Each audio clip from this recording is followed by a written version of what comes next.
Hello. Welcome back to Friend Crush. I'm Amber Akilla. How are we all? I am doing not too shabby actually. I think my time off Instagram and reduced time on Twitter has actually been really good. I will maybe discuss it in a future episode, just like why I decided to do it, whether it was helpful in any way. Because I feel like, I don't know, this year has been so weird, and social media is like a reflection of the time that we live in and the mental state that we're in a lot of the time. And it's just getting a little bit too much for me.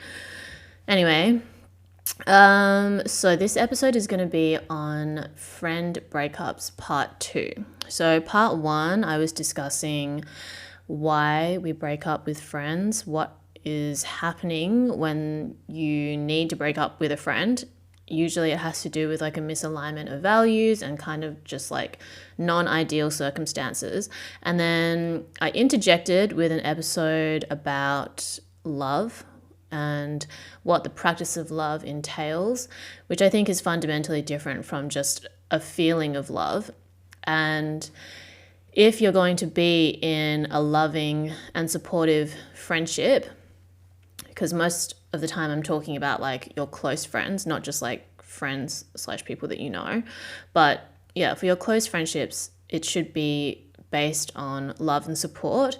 And when you aren't loving and supporting each other, then you kind of need to reassess, either confront with each other, and you can move forward and kind of get back to your middle ground or like meet on the same page again.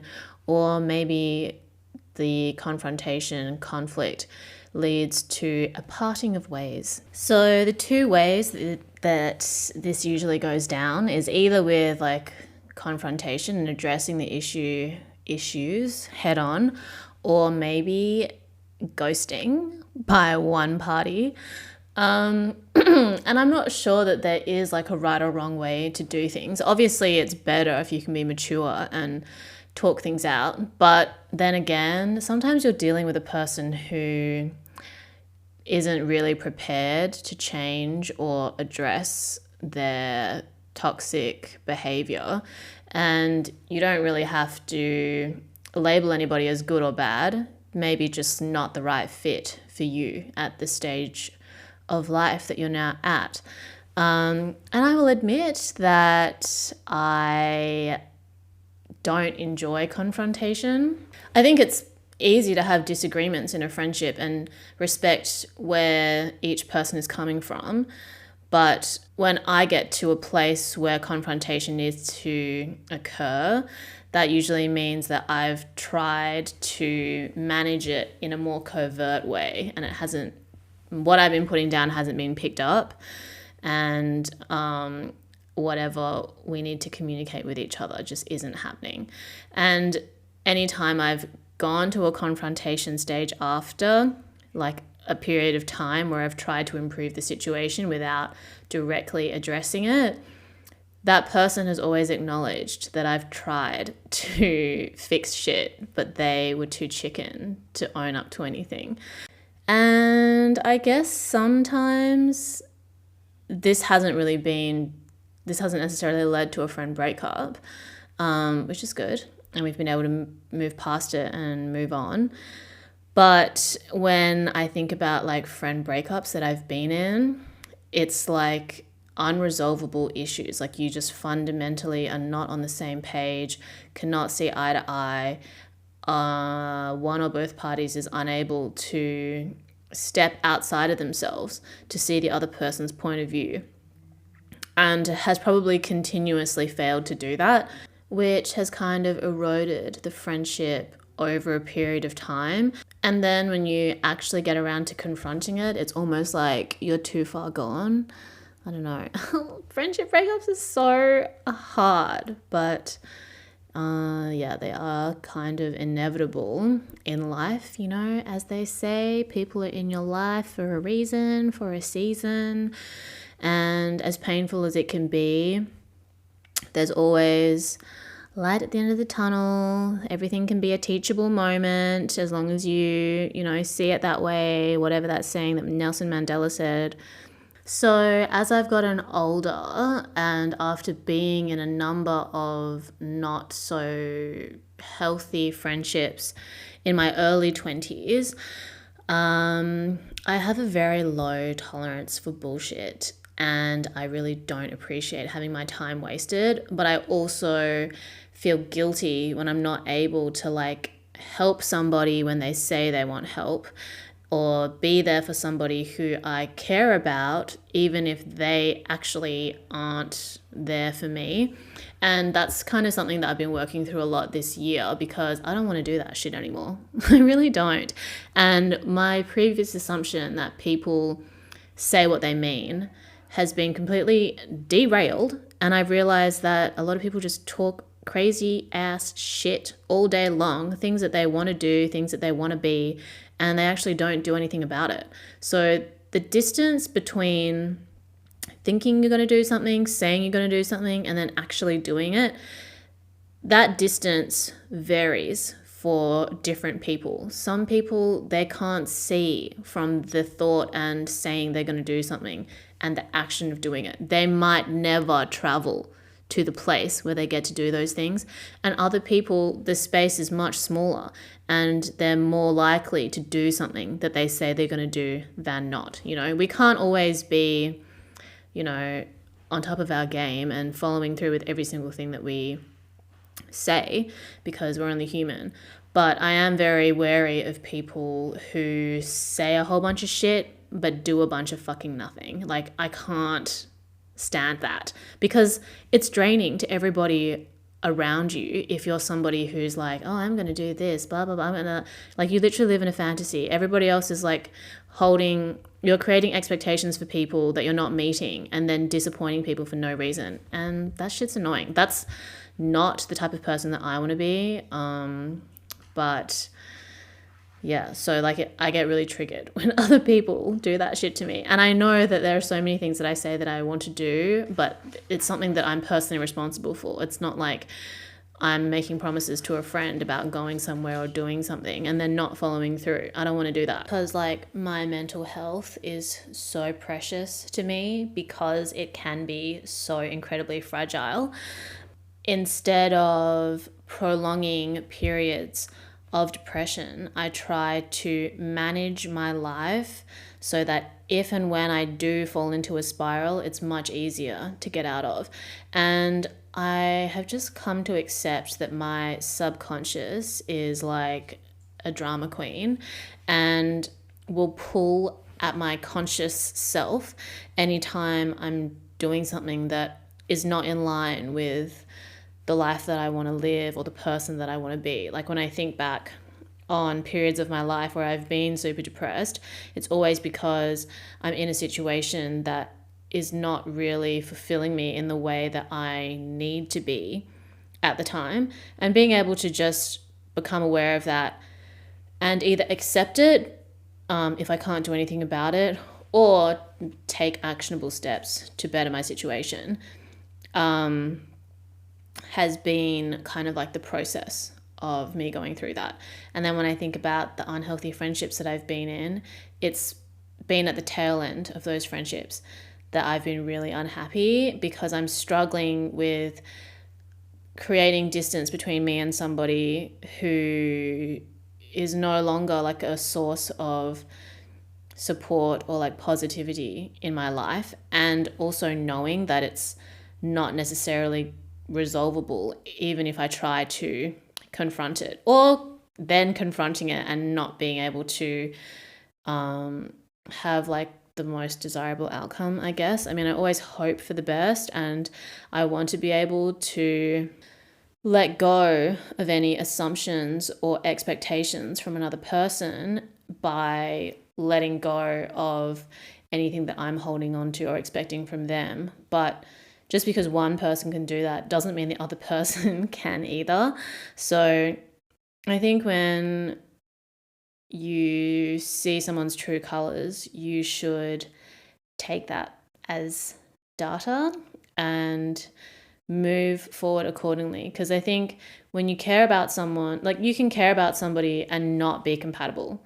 And I think that's really difficult to come to terms with, because maybe the best thing for both of you is to not have a friendship, even if you care about them. And being able to relinquish expectations and not take it personally either, like you never really know what someone else is going through. So you shouldn't assume that there's anything that you could or couldn't do in order to make something work when it's not working.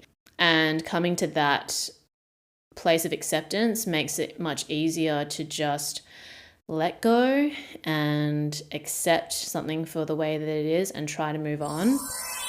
When it comes to confronting, so in the book that I was discussing in the last episode, The Road Less Traveled by M. Scott Peck, which I'll probably refer to a lot, but it talks about how it takes courage to confront somebody that you love on an issue which you believe can help each other or the relationship grow. Like, it is a necessary part of the practice of love, but also a very difficult part of it as well, because you shouldn't be confronting someone just out of anger, like as a reaction to anger, or like in a reflex way, but reflecting and thinking about how you can talk to somebody in a way that they will understand, so that you can see each other's side and be able to work through a conflict that arises. So I think when you're able to do this and work through something together, it is possible to avoid a friend breakup. Like, sometimes we can completely spiral without communicating with someone what might need to change or what might be causing us pain, and we assume the other person doesn't understand. And then when you reach a conflict, you realize that this miscommunication is more of the issue than the issue itself. So in those situations, I think it is good to be able to confront something head on. But then in other situations, I think just like a slow distancing is necessary. I don't know. I guess if I could go back when I've kind of like just incrementally distanced myself from somebody instead of confronting like the possibility of a friend breakup head on, maybe I could have said something to them, but I feel like the outcome would have been the same, or the direction of the conversation would have been the same, which is almost always them taking it incredibly personally and not having any regard for how I might be feeling or what I might be going through, which then shows that the friendship is not really that deep for them. They want to say that it's deep, but in practice, the friendship is only as deep as they go. Only as nuanced as they are, without any consideration for the parts of my life that they maybe don't understand. So yeah, I've tried to slowly distance myself from people before, and then it's come to a confrontation and it's always really awkward.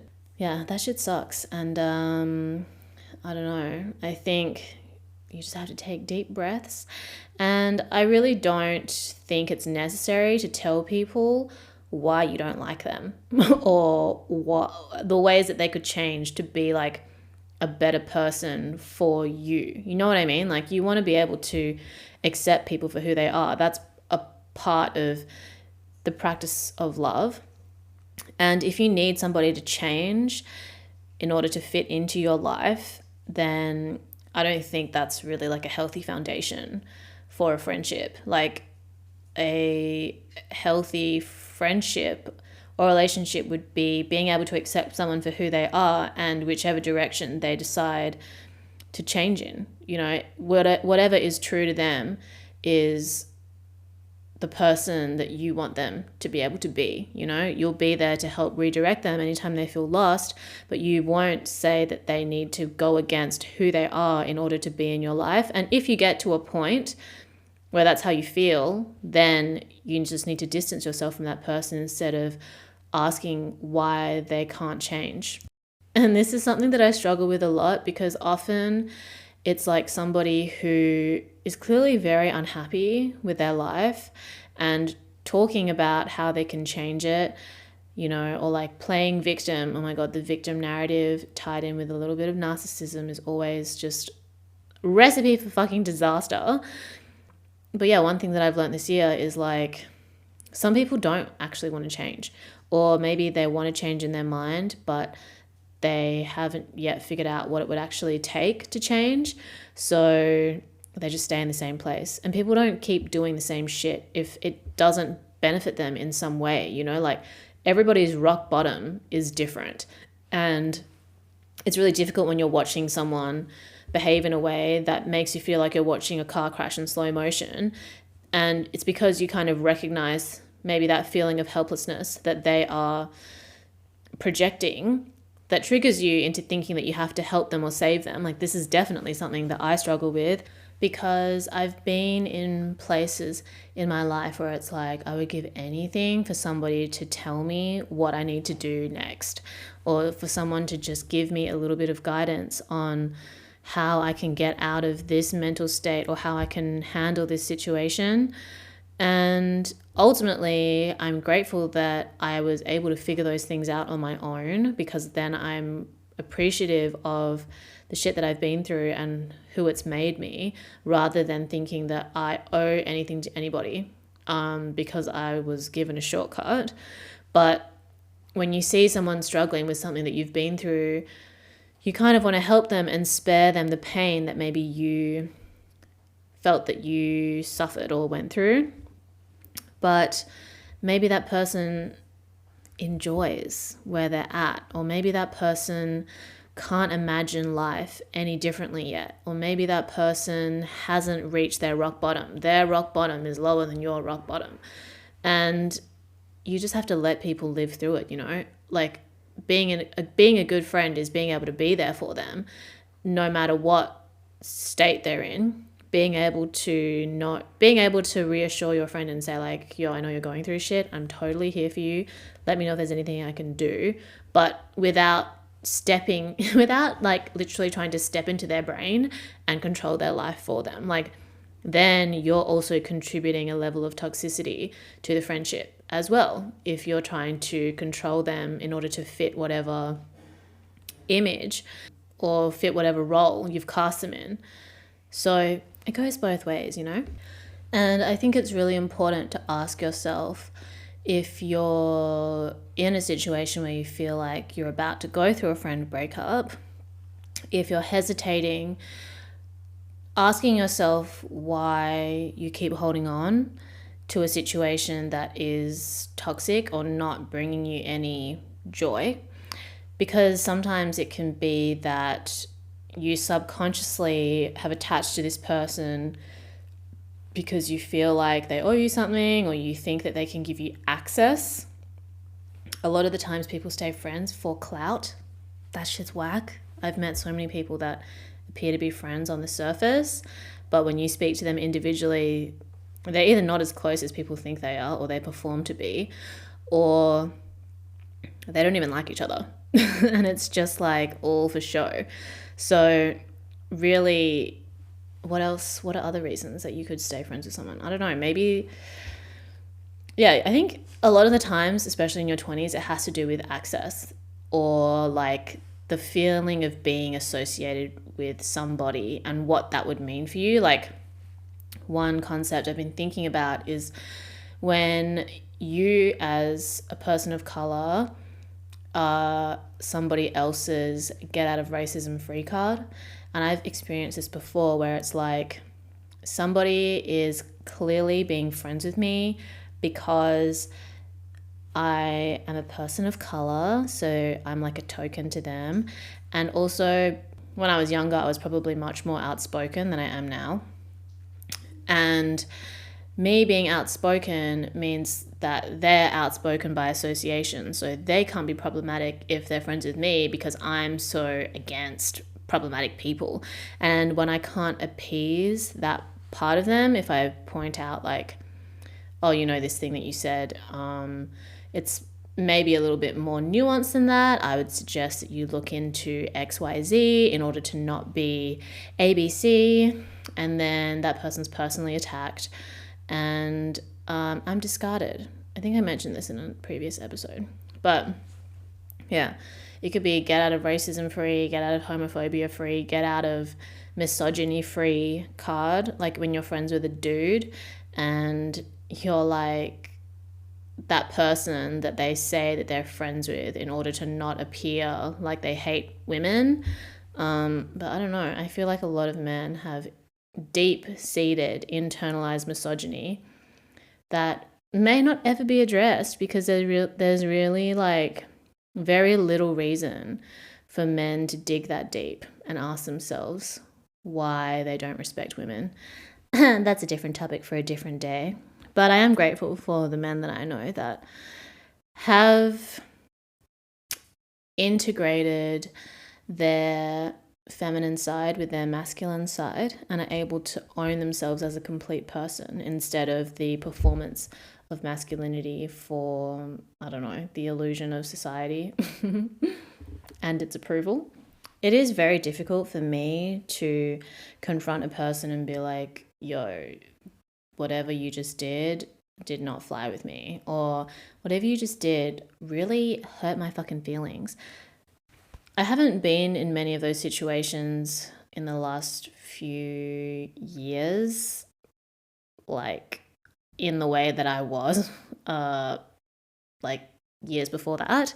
So yeah, I wouldn't say that there's been like life-altering situations. It's kind of just like, oh, well, I knew this was coming. I just lived in denial about it, like you just kind of the slow drip where you let someone, you don't want to hurt someone's feelings or you don't know how someone's going to respond if you stop responding. So you keep responding, but every time you do respond, you feel like shit or you just feel depleted after. And then it kind of, something happens and it comes to a head. And then you have to talk it out and then you try to talk it out, but you can't talk it out and then you break up. So then after the breakup, can you make up with a friend after a friend breakup? I mean, I don't think this is impossible because I had a bunch of submissions say that they have made up after a friend breakup. And the reason why it's possible almost always has to do with maturity. If you're going to be like making up and actually rebuilding a healthy friendship, usually it's because both of you have matured in some way and are able to appreciate each other in a way that maybe you weren't able to when you were younger, which I think is really beautiful. If you haven't matured, then maybe you're just getting back together because you're both desperate and you haven't changed and you kind of enjoy the toxicity. Also fine. I think you just need to own it. But for me, I don't think I've broken up with a friend that I would have considered close at the time, and been able to make up and achieve either that level of closeness or closer. And I don't really know what the reason is. I think most of the time for me, it's because the other person hasn't really changed that much. And I think that's fine. They have their own life and I have mine, because I've gone through like a lot of change, like circumstantially and personally in the last few years. So it's very difficult for me to meet somebody at the place that I left them. You need to meet in a completely new place emotionally. And I haven't really had that yet. And I also haven't broken up with any friends that I miss enough to want to get back together with, because like we broke up for a reason and it's not about them, as I said before, being a good or a bad person. It's just like we're really just not that compatible, and that's okay. And we just keep it moving accordingly. Like no hard feelings, but everybody lives in their own version of reality, you know? And I think a lot of people will project like, oh, well, you can't talk to that person because XYZ, or everything's so awkward because blah, blah, blah. And for me, I try not to think that way, because I would never give somebody that kind of power over me and what I do. You know, like if you have a friend break up with someone that's in like a similar circle to you, I don't think it's necessary to hold on to bad feelings or anything. But also, you don't need to go out of your way to reach out to them either. But if you're in the same place, you can still be civil, except when the betrayal is like, I haven't been so badly betrayed that I need to take drastic measures. And touch wood, I hope I don't come to that place either. But yeah, did this make any sense? I feel like I'm really all over the place, but that's just how my brain works. Let me have a look at some submissions. So yeah, when I've asked people, would you be open to being friends again? Here are some answers that I've gotten. I mean, I think about this person a lot, but I would need to see active change in her. At this point, I think we grew apart too much. It's been years and years. I wouldn't want to waste time if they valued my opinion as I do theirs. 2 years later, I saw her in the club. She laid her head in my lap. BFF ever since. That's really cute. I've forgiven them for choosing popularity over friendship, but I would never trust them again. This situation was this person called out their friend for making out with someone new after stringing along another guy. And the conflict was, one night they were out with their friend group at a house party and they got really drunk and it had to be said. So they confronted them in front of a few other people and it escalated. They halted a 4-year friendship over boy drama, and the last interaction was them apologizing and trying to clear the air that it wasn't out of malice. Then 2 years pass and suddenly the other person reaches out, thanks them for being messy, and they finally ease back into a wholesome friendship and she becomes like a sister. That's really cute. And what they learned was that at 18 they were both reckless, but at 24 they're better communicators, and the whole ordeal brought them closer together as adults. It's really beautiful. So this one person says, yes, they were in a toxic friendship and they were being gaslit on many levels. It took a long time to come to the decision to break up, but it took an hour for it to end, just them saying that it wasn't working. In terms of being open to being friends again, they said probably not friends, but acquaintances would be okay, because it takes time. Trust takes time to rebuild, but people can reflect and evolve.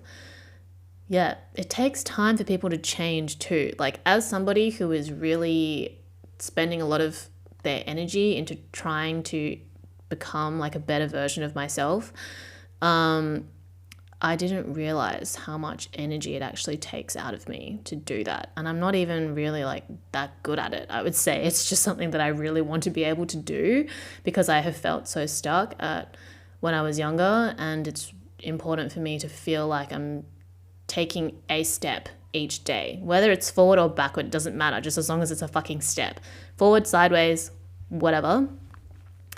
But yeah, from going to therapy, my therapist was like, not everybody thinks that way, and you just need to accept that. And it takes a lot of time to build habits and to unlearn and relearn.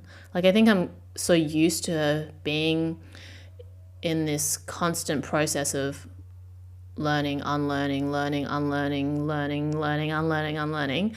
That's something that I've done. I don't remember when I started doing it, but I've just been doing it for a while. So it's like second nature to me. But if someone is really stubborn in the way that they think, in the way that they live, in the way that they see the world, it's not like an overnight thing that they suddenly like wake up and like see the world differently, unless it's like they have like a really traumatic experience or like a near-death experience. I think those things can really shake people up. But even just the realization is different to the practice of living a different life to the one that you lived before. You know what I mean? And like I said at the beginning of the podcast, like the gap between saying, knowing, and doing can be really far away. And you know, every day you got to take a little step closer to the thing that you want to do. It's not so easy. Okay, another submission. She didn't believe that I have depression. I was medicated and in therapy and said I'm just lazy. Okay, rude. It was a confrontation. We haven't really spoken since. She was my first BFF. Would they be open to being friends again? At this point, I think we grew apart too much. It's been years and I wouldn't want to waste time. What did they learn? They are aware that they're stubborn, but at the time they didn't really have it in them to educate people. It's really hard when you are dealing with mental illness and your friend either hasn't been through it before or doesn't know how to deal with it. And I think it's, like I have said in previous episodes, like people can only meet you at the depth at which they meet themselves. And I've been in situations where I've been like, I'm really depressed and like you don't have to do anything about it, but that's just how I feel. And the person has just said, oh, I don't get sad. Okay, well, sorry. Yeah, I don't hold it against them that they don't get sad. And I don't expect anybody to fix it. I just also don't need to be around people that invalidate that feeling, you know. And I think everybody experiences feelings of sadness and depression and being blue because that's life, you know. And anybody that is unable to acknowledge that is going to have a really hard time one day, you know. So yeah, that's really difficult. I think when you are dealing with mental illness in a friendship, it's about being able to take responsibility for yourself if you are the person dealing with mental health issues, and for the other person to not feel like you have to be responsible and not feel like you have to necessarily save them, but to try and support them as best as you can. Because yeah, you really can't climb into someone's brain and live their life for them, and that makes some situations really difficult when you feel like you know better and you could help do better and be better for that person, but that's just life. Okay, another submission. Oh my god, yes, I had such a toxic friend that used me for everything. They got so mad at me over nothing, and for the millionth time I was just like, bye.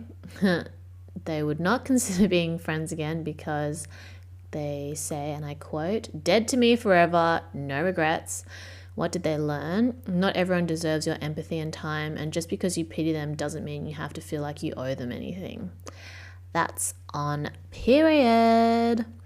Okay, another submission. She was a narcissist and used my close friends, and then I moved on. I don't mind though, live and let live. Would you be friends again? I would rather not, but I wish her well. So what did they learn? Well, they weren't having it and they've now moved on to friends that love them. Love that.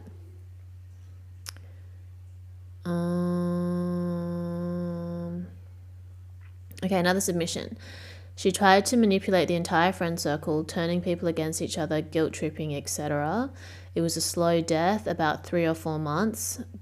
And what did they learn? I actively ended it after finally realizing that it had been toxic and slowly dying for years. I learned not to keep people who were bad for my mental health and or personal progress in my life. That's exactly what you need to learn after going through a friend breakup. Another submission. She wasn't present when we hung out, treated me like a backup, was always late, texted her calmly about it and she apologized, but ultimately nothing changed, so I distanced myself. Would you be open to being friends again? I don't know, it hurt me too much, but at the same time I really thought we'd be friends for a long time. That's really hard when somebody isn't as invested in maintaining the friendship as you are. And I think you just have to let people show you who they are and take it at that, you know, like my biggest flaw or the peak of my clownery is taking people at their word and not for their actions, you know. Then I get frustrated when they don't do what they say. And it's like, well, look at what they're doing. It's not what they say, and just, you know, actions speak louder than words for a reason.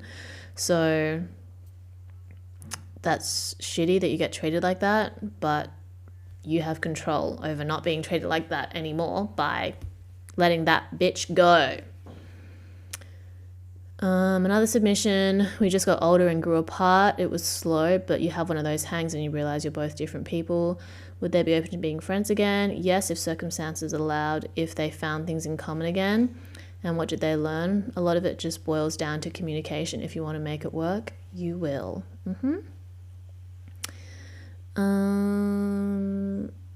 Yeah. Another submission is I've been in a toxic friendship. I realized I can't help someone who doesn't want to be helped. It was a slow death. It took a year for me to say up front we can't be friends and good luck with life. Would you be friends again? I don't want things to be weird if we ever run into each other, but we won't be friends again. What did you learn? I hate confrontation. I hesitated for a really long time to speak the truth. Another submission, yes, I had a friend break up with my 2 high school best friends. I realized I wasn't being me, so I ended it. I'd say it was more of a slow death since we were still in the same class, so it was hard to interact. Would you be open to being friends again? A part of me still misses them, but a bigger part of me knows that I made the right choice. Yeah, I think that's always really tough when you realize you don't feel like you're able to be yourself around your close friends. I think that's what your close friends are for, to kind of be the safe place that you can go to after you've had to deal with the outside world, because we all kind of have to wear like different personas when dealing with work and family life, whatever. But like your close friends or your close family, your people, that's when you should be able to be your authentic self the most, because you do have to make compromises when it comes to working or dealing with people that you don't know that well. But for the people that do really know your soul, they should know it and respect it and support it and nurture it, not, ridicule it or make fun of you or demand that you change in order to fit into whatever role they've cast you in. So I think that was always really hard for me when I was growing up in Perth, is that I rarely saw people break up with their friends. Even in really toxic situations, it's like this whole frenemy thing was so common. And people just hate each other behind each other's backs, but like play friends, perform friendship. I think it subconsciously made it seem impossible to not be friends with someone that I didn't like, because all the circles were so small, and if you cut off one person, you kind of cut yourself off from like the rest of society. Or so it felt at the time, but as I've gotten older, I give way fewer fucks, and it's more important for me to feel at peace in my mind and in my life than like I'm constantly fighting with someone whose team I should be on. You know what I mean? Okay, another submission. I used to have heaps of toxic friends because I would always stand up to my friends if they treated me badly. Would you be open to being friends again? Maybe, but I think it's ruined. What was your contribution? What did you learn? I've since learned to deal with my feelings quietly and just distance myself instead. Yeah, I think like it's hard to say if confrontation is always necessary. Like sometimes you just naturally come to have a conversation versus like having to really like set aside a time. It just depends, I think. But yeah, really check in with yourself and ask how you're feeling. What are the weird like attachment things that are going on in this friendship that are causing you to stay, or causing you to question it, or causing you to think that you need to distance yourself, so that you can have clarity. And then when you do have to confront that person, try to let go of any assumptions or expectations you have and just be honest and compassionate, and see how that person reacts. If they react productively and are ready to reflect, then maybe you can give them an opportunity to, you can give yourselves the opportunity to, move forward in a better direction. If they can't handle it, then maybe you just got to say goodbye. If you try to give them the benefit of the doubt and they don't step up, then it's probably time to distance. Oh my God, I'm so sleepy. I hope that this helped you in some way or made you feel less alone. I think it's so hard, like when you're going through a friendship breakup, because I don't think people talk about it enough. Like, to me, friendship is so important, more so than romantic relationships, because I don't know, I'm not somebody that prioritizes romantic relationships. And there is so much information out there on how to deal with romance, but not that much on how to deal with friends. And your friends can be with you for longer than any romantic relationship. Like I've had been friends with someone for like 4 years and had to break up with them. And I hadn't even been in a romantic relationship for that long in order to even know how to deal with a breakup in general, let alone one with a friend. At the time, it felt very isolating because I hadn't seen anybody else have to break up with somebody. They just tolerated toxic behavior.